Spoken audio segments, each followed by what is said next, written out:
Hi, friends. I'm Father Kerry Walters, pastor of Holy Spirit American National Catholic Church, and this is another Holy Spirit moment.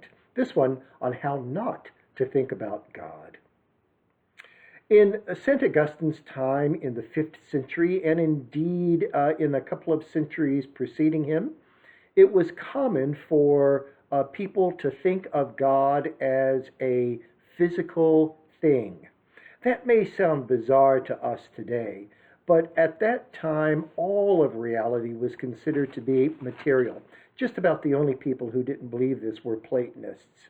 There were two kinds of matter. There was physical matter, the stuff that we encounter each and every day in the world, and then there was spiritual matter, and it was a more refined, more ethereal kind of matter. It was what God was made of. It's what our minds are made of. But make no mistake about it, it was matter according to the ancient way of thinking. So God was as material as anything else, just finer kind of material, a more ethereal kind of material. Well, we think that that attitude today is bizarre, but think about it for just a second. Often we look at God, think about God, respond to God as if God is just another object in reality. I want to suggest to you that that's just as bizarre as thinking that God is composed of some kind of finely tuned matter.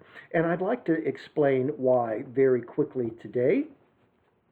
Now, atheists frequently make the mistake of treating God as if God is an object.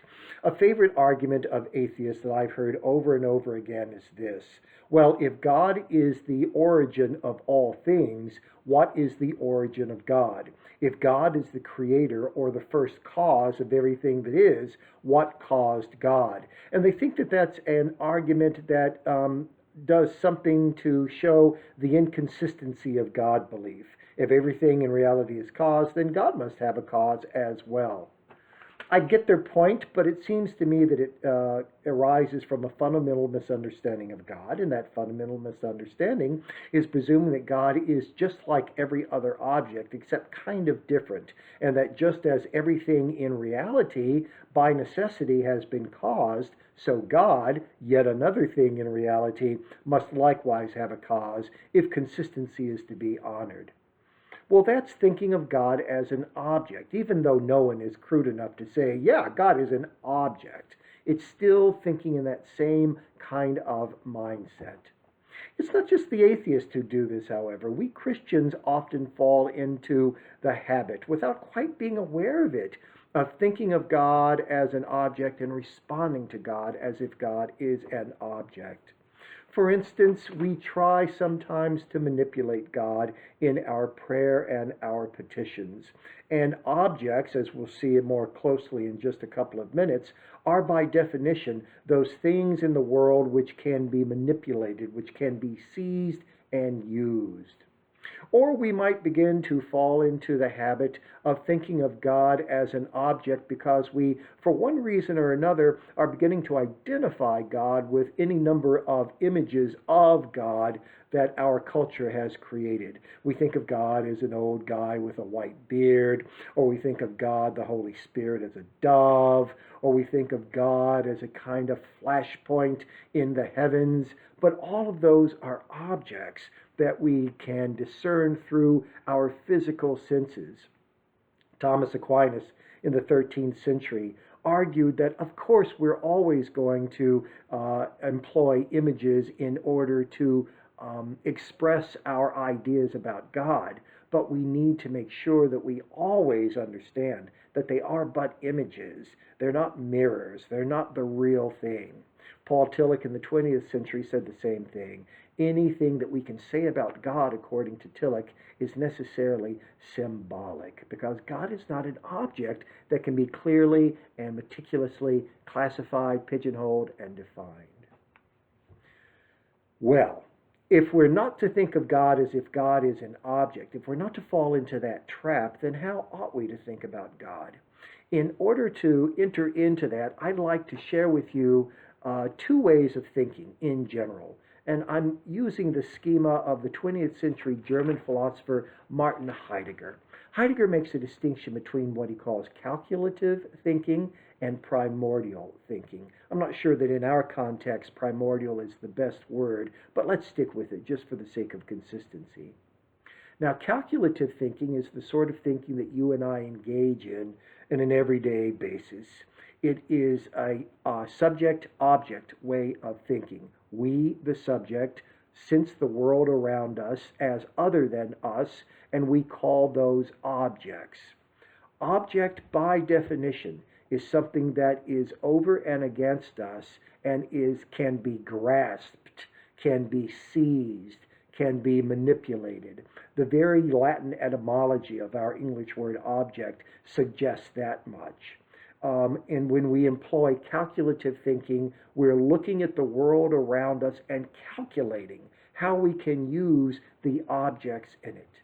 And by objects in it, I mean anything which is finite and temporal and usable or manipulable. And that includes not only material objects like tables and stones and bodies of water, but it includes what we would consider to be abstractions, like mathematical formulae or natural law formulations. These are all objects that we tend to try to manipulate in order to control the world around us. That's the point of calculative thinking. Whether you're trying to figure out how to wash last night's dishes, or whether you're trying to figure out how to send a spaceship to Mars. But there's a different kind of thinking, and it's what Heidegger calls primordial thinking.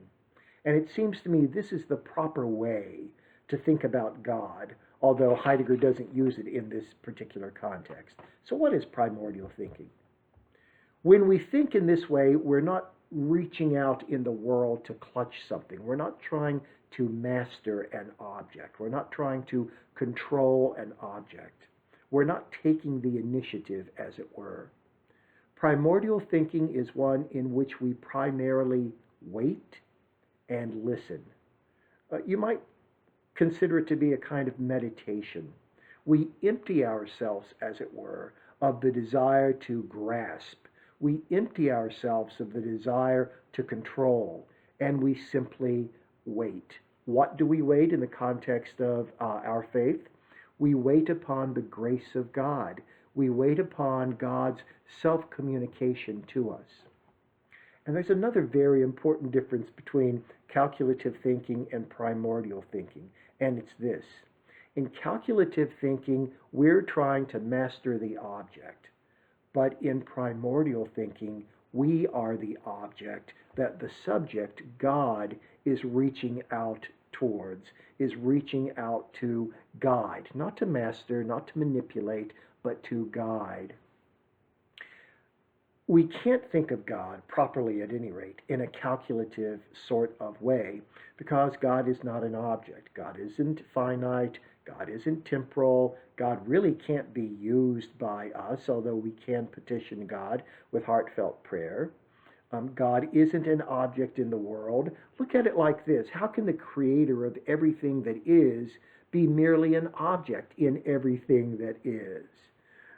So primordial thinking reveals to us not only the best way to begin to respond to God, but also that God shouldn't in any way, shape, or form be thought of as an object in the world.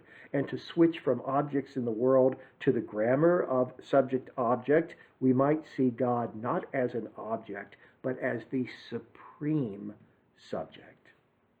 So, my friends, God isn't an object in the world, and God can't be talked about in the way that we talk about objects in the world. If we do that, we make an essential category mistake. No, God is that which grounds all of the objects in the world, but is not himself an object in the world. And the best way for us to come to a deeper and deeper, a more and more intimate relationship with God is to approach God with our primordial thinking caps on, not our calculative ones.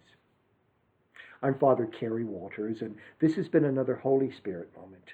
Thank you so much for listening. I will see you next time.